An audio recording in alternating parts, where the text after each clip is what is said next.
Hello everyone, my name is Kulfasha और आप सभी देख रहे हैं हमारा official channel the learners community DUSOL। I hope आप सभी ठीक होंगे एंड अपनी स्टडी बहुत अच्छे से कर रहे होंगे। देखिए, आज की जो हमारी वीडियो होने वाली है वो सेमेस्टर 1 की होने वाली है और सेमेस्टर 1 में जो आपकी पॉलिटिकल साइंस है हम उसे कवर कर रहे हैं। और ये जो आपकी पॉलिटिकल है इसका नाम है राजनीतिक सिद्धांत का परिचय, जिसमें मैंने आपको ऑलरेडी यूनिट 1 यानी चैप्टर नंबर 1 पूरा ही कंप्लीट करवा दिया है और उसके इंपॉर्टेंट क्वेश्चंस भी करवा दिए हैं।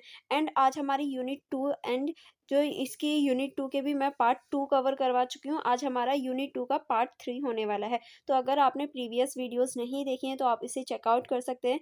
एंड जैसे ही हमारी यूनिट 2 कंप्लीट होगी यानी चैप्टर 2 कंप्लीट होगा, मैं आप लोगों को जो इंपॉर्टेंट क्वेश्चंस हैं इस यूनिट के भी, तो वो भी आपको करवाने वाली हूँ। जिस तरह से मैंने फर्स्ट यूनिट के आपको इंपॉर्टेंट क्वेश्चंस करवाए थे, इस तरह से हम यूनिट 2 के भी इंपॉर्टेंट क्वेश्चंस करेंगे। लेकिन अभी हमारा यूनिट 2 का आज पार्ट 3 होने वाला है। तो आप मेरी वीडियो को लाइक करना एंड हमारे यूट्यूब चैनल को सब्सक्राइब करना मत भूलिएगा। चलिए फिर स्टार्ट करते हैं जहाँ से हमने लास्ट वीडियो में छोड़ा था। अब हम उसी से आगे कंटिन्यू करेंगे कि लास्ट वीडियो में हमने इससे ऊपर जितने भी टॉपिक्स थे वो सभी कवर कर लिए थे। अब हमारा जो नेक्स्ट टॉपिक था वो था हमारा न्याय।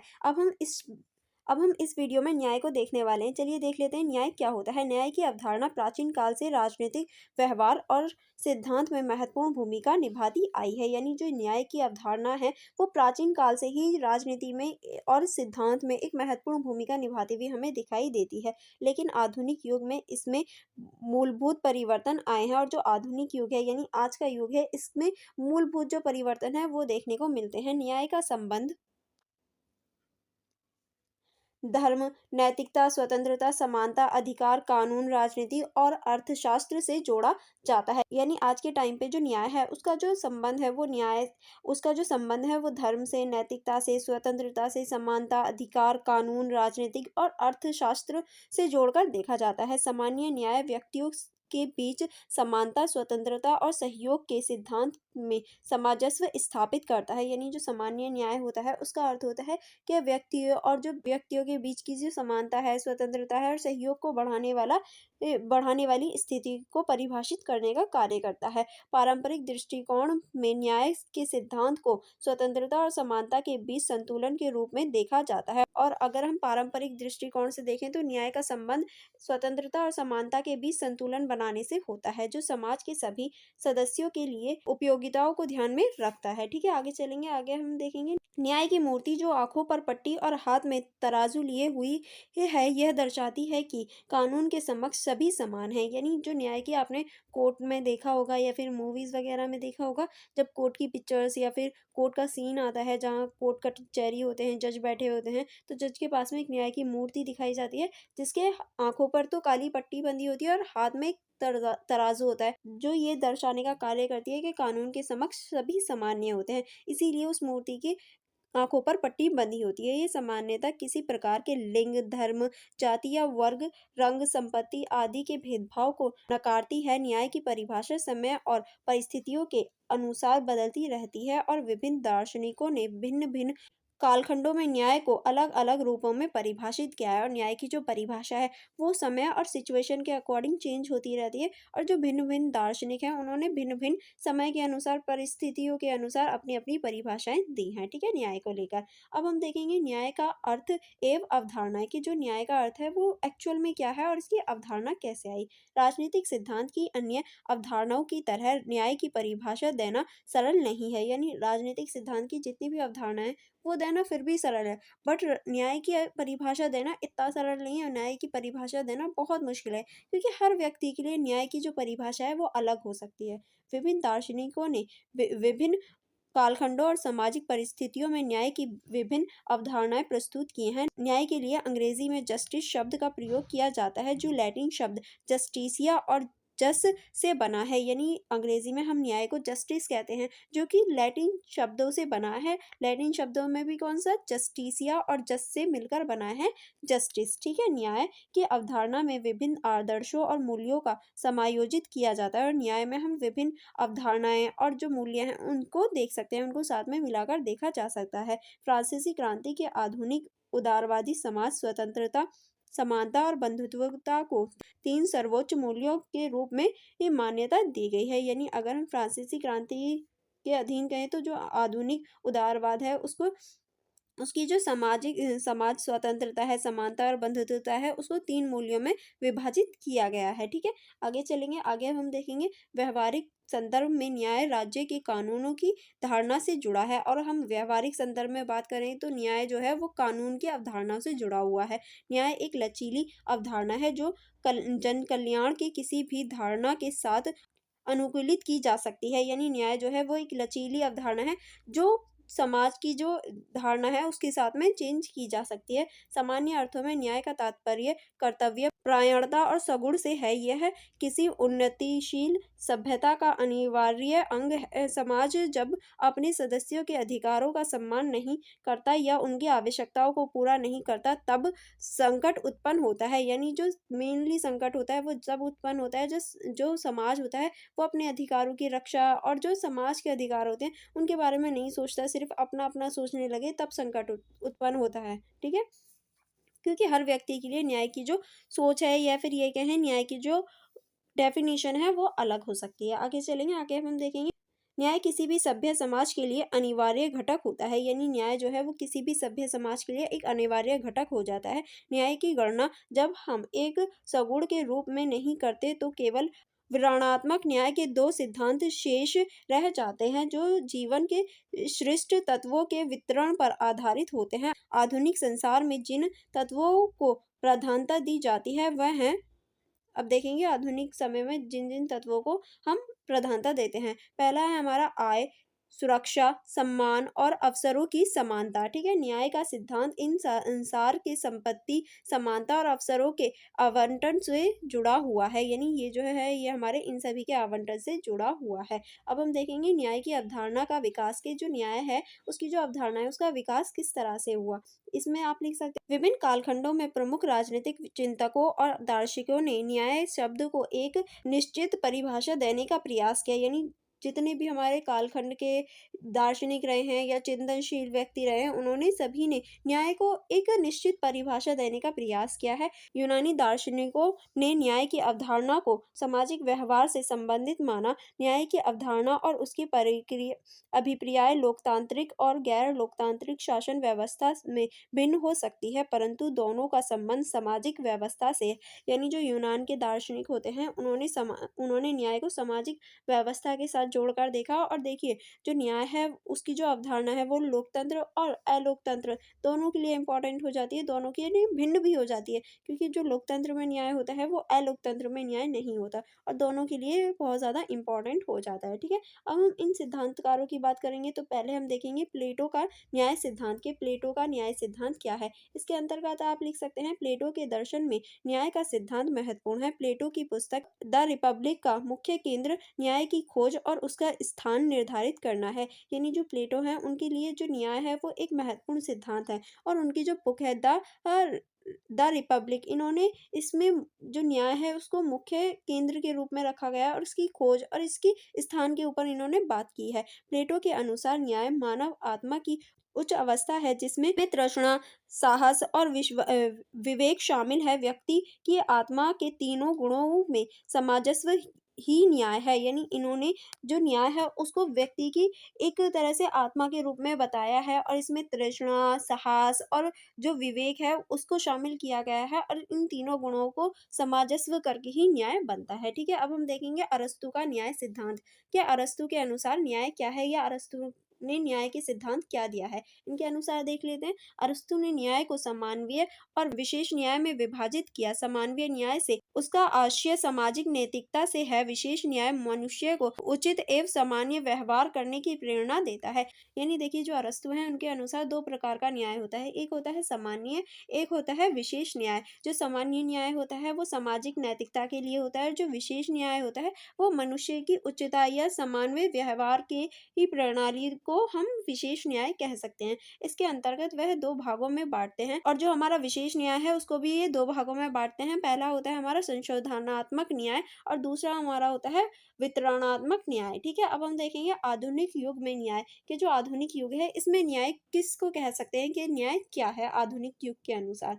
आधुनिक युग में डेविड ह्यूम ने प्राकृतिक अधिकारों के सिद्धांत की आलोचना की और उसके स्थान पर उपयोगितावाद का सिद्धांत पेश किया। जॉर्ज स्टुअर्ट मिल ने न्याय को सामाजिक उपयोगिता का मुख्य घटक माना। यानी देखिए इनके अनुसार जो है वो न्याय सामाजिक उपयोगितावाद का सिद्धांत है, और जो जॉर्ज स्टुअर्ट मिल है उनके अनुसार जो न्याय है वो सामाजिक उपयोगिता का प्रमुख घटक है। ठीक है, इनके अनुसार ये एक प्रमुख घटक है। अब हम देखेंगे न्याय के विभिन्न आयाम, के न्याय के विभिन्न आयाम कौन कौन से हैं। इसके अंतर्गत पहला आप लिख सकते हैं न्याय का कानूनी आयाम। कि न्याय का कानूनी आयाम क्या होता है, चलिए देख लेते हैं। न्याय के कानूनी आयाम में पहला आप लिख सकते हैं कानून न्याय का संबंध उन सिद्धांतों और प्रक्रियाओं से है जो किसी राज्य के कानून द्वारा निर्धारित होते हैं। न्यायपूर्ण कानून का निर्माण और कानून के अनुसार न्याय की उपलब्धता महत्वपूर्ण है। यानी जो कानून है उसके अनुसार भी न्याय होना बहुत ज़्यादा इम्पोर्टेंट है, क्योंकि कानून के समक्ष भी सभी को न्याय मिलना आवश्यक है।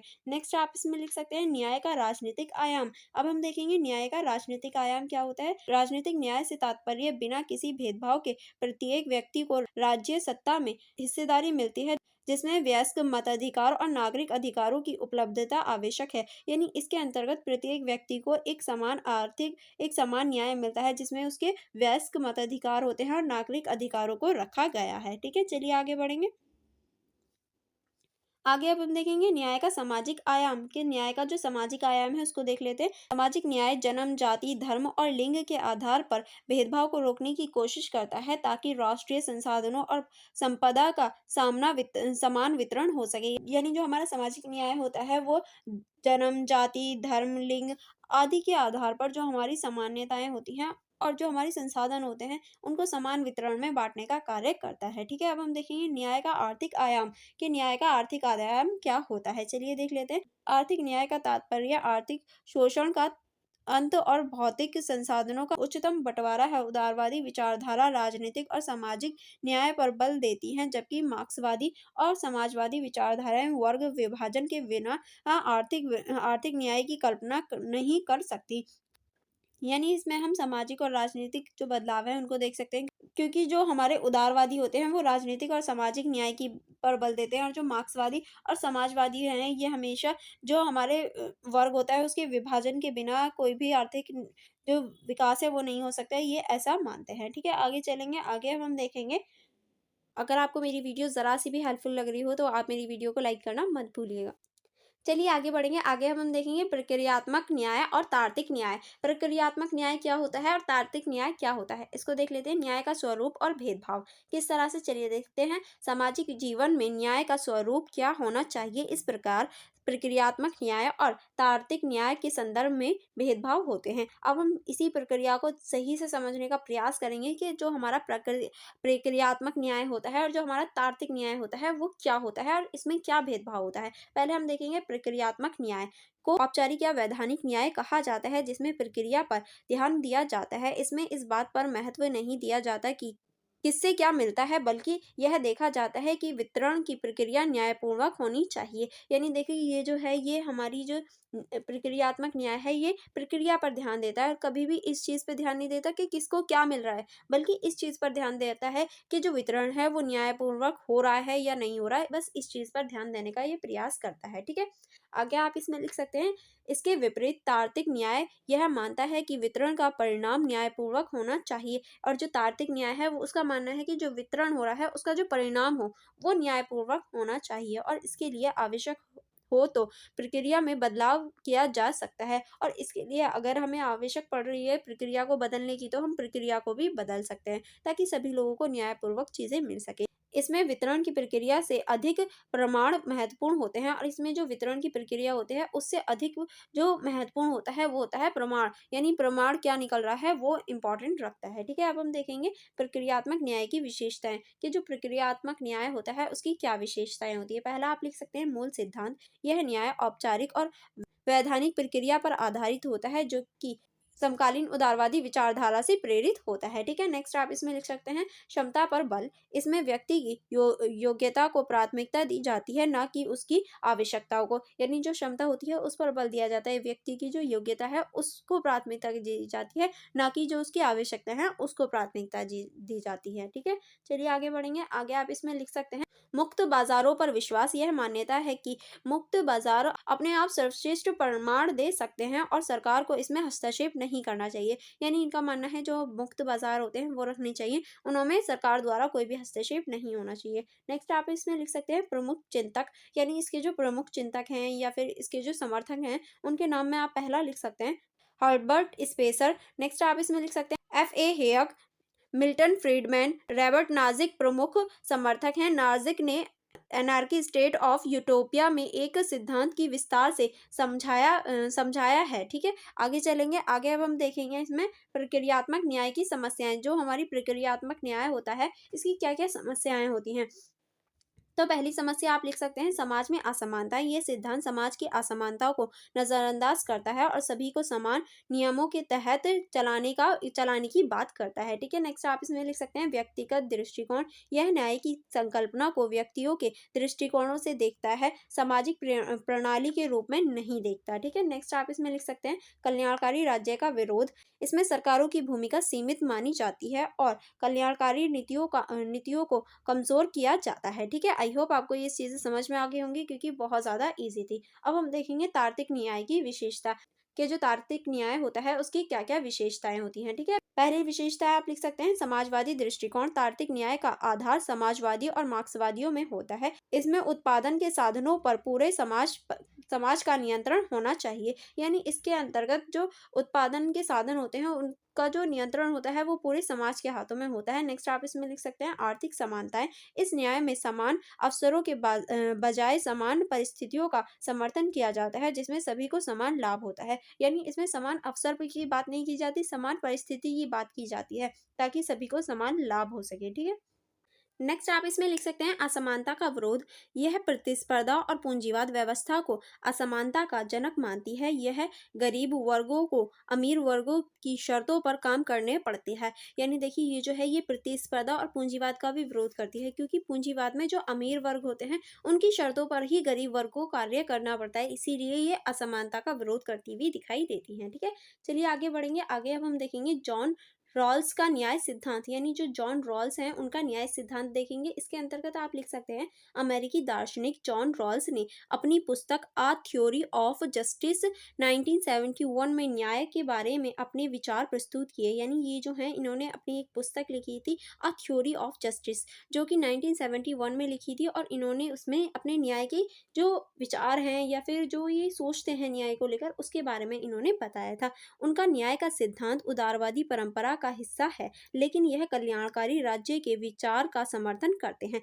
लेकिन ये जो है ये उदारवादी परंपरा का समर्थन करते हैं, लेकिन ये कल्याणकारी राज्य का भी समर्थन करते हुए दिखाई देते हैं। जो पिछले उदारवादियों के हर व्यक्ति सिर्फ अपने लिए वाले विचारों से अलग है। यानी ये जो है इनके जो विचार हैं उनको औरों से अलग है। यानी अभी तक जितने भी लोगों ने अपने विचार प्रस्तुत किए उन्होंने बताया कि हर व्यक्ति सिर्फ अपने लिए के बारे में सोचता है, यानी इस लाइन के बारे में सोचता है कि बस अपने लिए। लेकिन इनके जो सिद्धांत हैं वो थोड़े से अलग हैं।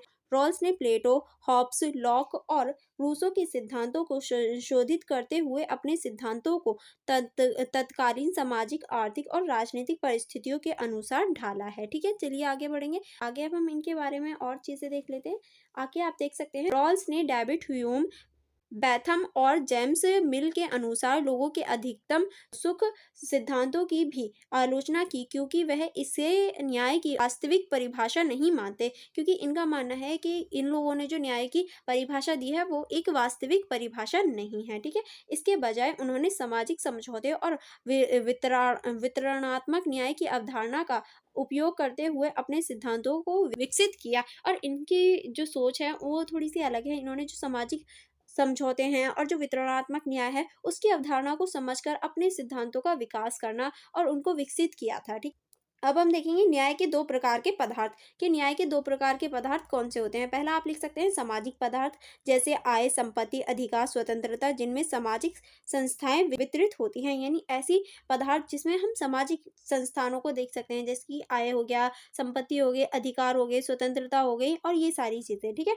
नेक्स्ट है हमारा प्राकृतिक पदार्थ, जैसे बुद्धि, स्वास्थ्य, प्राकृतिक प्रतिभा जो संस्थाओं द्वारा सीधे वितरित नहीं की जा सकती लेकिन उसने में लेकिन उससे प्रभावित हो सकती हैं। लेकिन देखिए, जो हमारे प्राकृतिक पदार्थ होते हैं उसके अंतर्गत हमारी बुद्धि आ जाती है, स्वास्थ्य आ जाता है और जो हमारी प्राकृतिक प्रतिभा होती है वो आ जाती है, जो कि किसी भी संस्था द्वारा नहीं दी जाती। लेकिन ये प्रभावित ज़रूर करती है संस्था को, क्योंकि अगर कोई व्यक्ति बुद्धिमान है तो वो अपनी बुद्धिमानिता के आधार पर या अपनी सूझबूझ के आधार पर एक अच्छा जीवन स्टाइल जी सकता है, या अपना जो जीवन है वो अच्छा व्यतीत कर सकता है, अच्छी इनकम कर सकता है। ठीक है, अब हम आगे चलेंगे।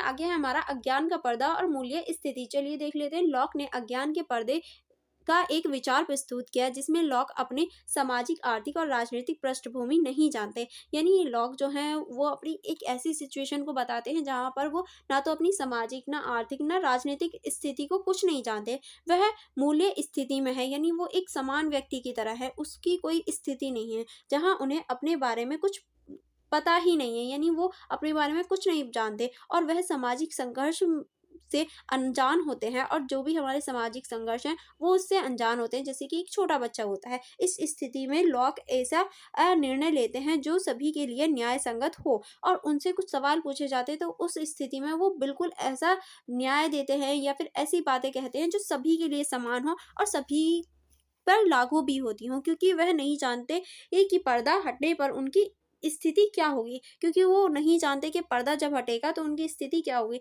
तो वो इसीलिए एक जो ऐसी चीज़ों को चुनते हैं जो सभी लोगों के लिए सही हो, चाहे वो उससे वंचित हों या उनके पास वो चीज़ हो या ना हो, सभी के लिए एक समान न्याय की वो बात करते हैं। लॉक्स के सिद्धांत के अनुसार लोग उन नीतियों को चुनते हैं जो समाज में सबसे कमज़ोर वर्गों को वो सबसे ज़्यादा फ़ायदा पहुँचाए। यानी लॉक्स ने बताया कि लोग जो हैं वो उन नीतियों का चयन करते हैं ज़्यादा, जो सबसे कमज़ोर वर्गों को ज़्यादा फ़ायदा पहुँचाने की बात करें। यह इसलिए होता है क्योंकि वह यह सोचते हैं कि पर्दा हटने पर वह स्वयं भी कमज़ोर वर्ग का हिस्सा होंगे, और वो इसीलिए सबसे कमज़ोर वर्ग के लिए नीतियाँ या फ़ायदे की बात करते हैं, क्योंकि उन्हें ऐसा लगता है कि जैसे ये पर्दा हटेगा तो मैं भी जो कमज़ोर वर्ग का ही एक हिस्सा हूँ। मैं बड़े वर्ग या फिर उच्च वर्ग का हिस्सा नहीं होऊँगा, मैं भी कमज़ोर वर्ग का ही हिस्सा होऊँगा, इसीलिए वो कमज़ोर वर्ग के बारे में ज़्यादा सोचने का प्रयास करते हैं, और ऐसा एक्चुअल में होता भी है। अब हम देखेंगे न्याय के सिद्धांत। ये न्याय के क्या-क्या सिद्धांत होते हैं, तो न्याय के सिद्धांतों में पहला आप लिख सकते हैं सामाजिक मौलिक स्वतंत्रता का सिद्धांत। प्रत्येक व्यक्ति को समान मौलिक स्वतंत्रता का समान अधिकार होना चाहिए। नेक्स्ट आप इसमें लिख सकते हैं भेदमूलक सिद्धांत। असमानताएं तब तक स्वीकार्य हैं जब तक वह सबसे कमजोर वर्ग के लिए अधिकतम लाभकारी होती हैं। ठीक है, नेक्स्ट आप इसमें लिख सकते हैं अवसरों की समानता का सिद्धांत। असमानताएं तभी ये मान्य होती हैं जब सभी के लिए समान अवसर उपलब्ध होते हैं। ठीक है, अब हम देखेंगे लॉक्स के सिद्धांत की आलोचना, कि जो लॉक्स हैं इनका जो सिद्धांत था जो अभी हमने देखा उसकी क्या क्या आलोचना की जा सकती है या क्या क्या आलोचना हम देख सकते हैं। तो पहला आप लिख सकते हैं सामुदायिक विचार। लॉक्स के न्याय सिद्धांत की आलोचना यह है कि वह व्यक्तियों को समाज से ये अलग कर देते हैं, जबकि सामुदायिक मान्यता है कि व्यक्तियों की व्यक्तित्व समुदायों में विकसित होता है। यानी देखिए ये जो है ये पूरे ही जो व्यक्ति होता है उसको पूरे समाज से अलग निकाल कर, क्योंकि उसमें पता ही नहीं होता कि उसकी जो सामाजिक स्थिति है या राजनीतिक स्थिति है उसको याद ही नहीं होता। इस तरह से इन्होंने एक अपना सिद्धांत दिया था जो अभी हमने देखा, उसमें व्यक्ति को पता ही नहीं होता, वो तब न्याय करता है, तो वो जो है वो समाज से अपने आप को दूर हटाकर देखता है। नेक्स्ट आप इसमें लिख सकते हैं नारीवादी विचार। नारीवादियों का मानना है कि लॉक्स का सिद्धांत परिवार में मौजूद असमानताओं को नजरअंदाज कर देता है। ठीक है, नेक्स्ट अब हम देखेंगे अमर्त्य सेन।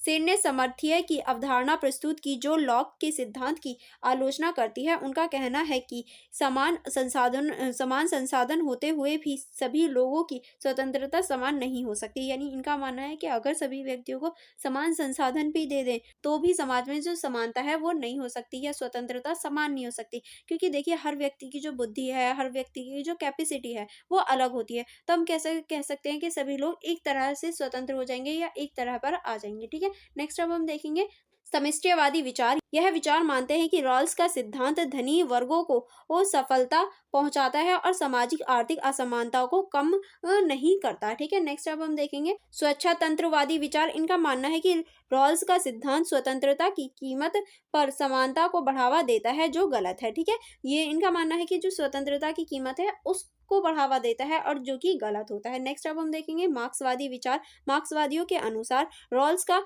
अज्ञात का पर्दा और मूल्य स्थिति काल्पनिक है और सामाजिक आर्थिक तथ्यों की अनदेखी करती है और इनका मानना है कि जो रॉल्स है, इनका जो सिद्धांत है अज्ञात पर्दा और मूल्य स्थिति, ये जो है ये काल्पनिक है, क्योंकि ये सामाजिक और आर्थिक जो स्थिति है और जो तथ्य हैं उनको अनदेखा करने का कार्य करती हैं। ठीक है, अब हम देखेंगे वैश्विक न्याय, कि वैश्विक न्याय क्या होता है।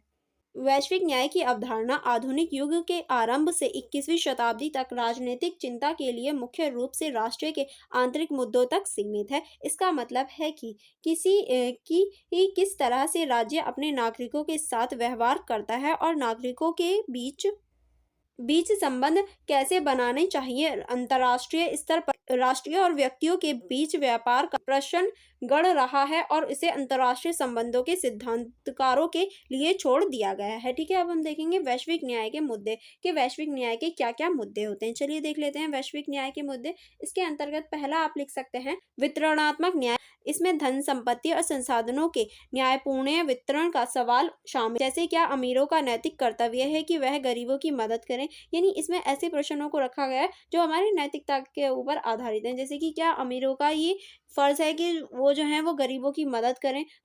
परोपकार और नैतिकता के बीच की सीमा का सवाल भी उठाया जाता है, यानी परोपकार और जो नैतिकता होती है उसके बीच का जो संबंध है उसके ऊपर भी सवाल उठाया जाता है। नेक्स्ट आप इसमें लिख सकते हैं नैतिक सार्वभौमिकता। यह विचार है कि नैतिकता सार्वभौमिक है और हर राज्य को मानवाधिकार और मानकों का पालन करना चाहिए। ठीक है, नेक्स्ट टाइम हम देखेंगे वैश्विक वित्तीय संस्थाएं। संयुक्त राष्ट्र, विश्व बैंक, अंतर्राष्ट्रीय मुद्रा कोष जैसी संस्थाओं की भूमिका पर सवाल उठाते हैं कि क्या यह संस्थाएं वैश्विक न्याय की दिशा में प्रभावी हो सकती हैं या नहीं हो सकती। ठीक है, इस तरह से सवाल हम उठाकर देख सकते हैं। अब हम देखेंगे वैश्वीकरण और न्याय, यानी वैश्वीकरण और न्याय को देखेंगे। परंपरागत रूप से स्वतंत्रता, समानता और अधिकार जैसे मुद्दे राष्ट्रीय राज्यों की सीमाओं तक सीमित थे, लेकिन वैश्वीकरण ने इन धारणाओं को चुनौती दी है। मुख्य सवाल ये उठाया है कि क्या समृद्ध पश्चिमी देशों की विकासशील देशों की समस्याओं पर ध्यान देना चाहिए या वह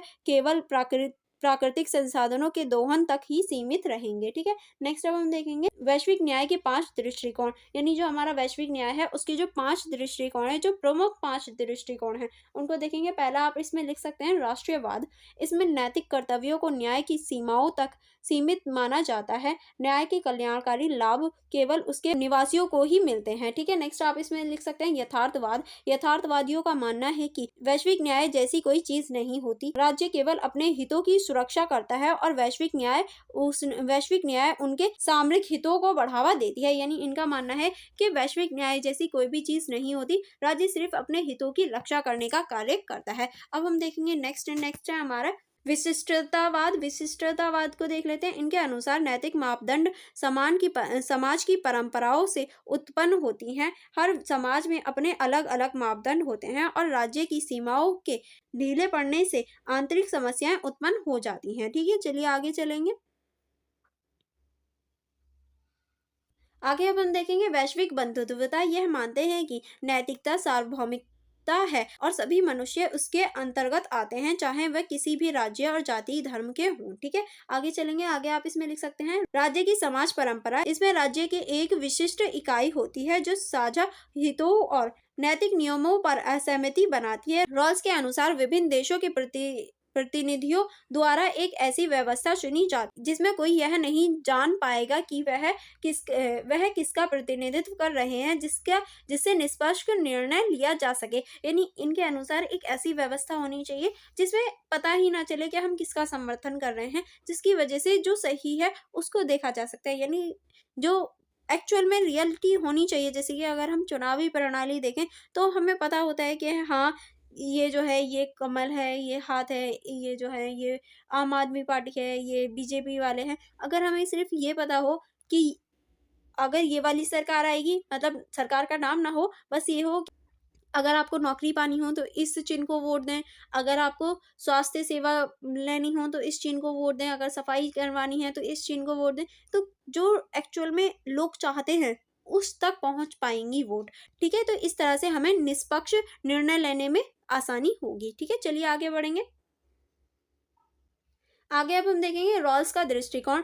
रॉल्स वैश्विक न्याय को राज्यों के बीच सहयोग की व्यवस्था तक सीमित रखते हैं। उनका मानना है कि वैश्विक संपत्ति का पुनः वितरण आवश्यक नहीं है, लेकिन स्वतंत्रता और अधिकारों की गारंटी देना महत्वपूर्ण है। इनके अनुसार वैश्विक गरीबी और उन्मूलन सभी देशों का सामूहिक कर्तव्य है। यानी देखिए, इनके अनुसार जो हमारी सत्ता है या फिर संपत्ति है, उसका पुनः वितरण करना आवश्यक नहीं है, लेकिन स्वतंत्रता और अधिकारों की गारंटी देना बहुत महत्वपूर्ण हो जाता है। ठीक है। नेक्स्ट अब हम देखेंगे, नेक्स्ट है हमारा आत्मीय सेन का दृष्टिकोण। अब हम देखेंगे आत्मीय सेन का जो दृष्टिकोण है, सेन के अनुसार वैश्विक न्याय की अच्छाइयों और बुराइयों पर विचार करना आवश्यक है। वह वैश्वीकरण के बदलाव की बात करते हैं, यानी इनके अनुसार जो वैश्विक न्याय है, उसकी अच्छाई और बुराइयों को दोनों को देखना आवश्यक है, और हमें वैश्वीकरण जो है उसके बदलाव पर बात करनी चाहिए, जिससे गरीबी उन्मूलन और मानवाधिकारों के बीच संबंधों को मजबूत किया जा सकता है, और जो हमारी गरीबी उन्मूलन है और मानवाधिकार के संबंध है, उनको मजबूत किया जा सकता है। आर्थिक प्रगति तब तक संभव नहीं है जब तक कि नागरिक स्वतंत्रता का सम्मान नहीं किया जाएगा। यानी जो नागरिक स्वतंत्रता है उसका सम्मान नहीं किया जाएगा जब तक आर्थिक स्थिति जो है वो नहीं सुधर सकती। ठीक है, चलिए आगे बढ़ेंगे।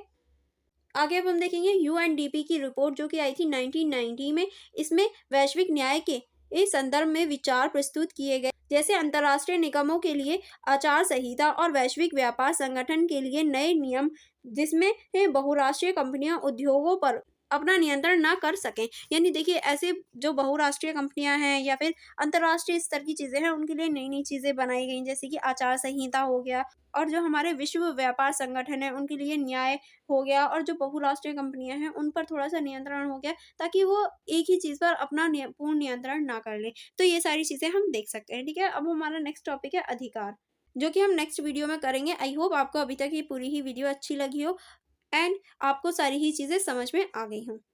एंड फॉर मोर कनेक्टिविटी आप हमारे इंस्टाग्राम आईडी को चेकआउट कर सकते हैं, आप हमारे टेलीग्राम ग्रुप को ज्वाइन कर सकते हैं। अगर आपने अभी तक हमारे यूट्यूब चैनल को सब्सक्राइब नहीं किया है तो आप हमारे यूट्यूब चैनल को सब्सक्राइब कर सकते हैं। एंड अगर आप इन सारे ही नोट्स को सेल्फ स्टडी करना चाहें तो आप हमारा app the learners community DUSL को डाउनलोड कर सकते हैं, जहाँ पर आपको ये फ्री में सारी ही जो नोट्स हैं वो मिल जाएंगे, और आप अपनी सेल्फ स्टडी कर पाएंगे, और साथ में आपको ये सारे ही फीचर्स भी देखने को मिलेंगे जो कि आपकी स्टडी को ईजी और अच्छा करने में बहुत ज़्यादा हेल्पफुल होंगे। चलिए फिर मिलेंगे नेक्स्ट वीडियो में। Thank you for watching everyone.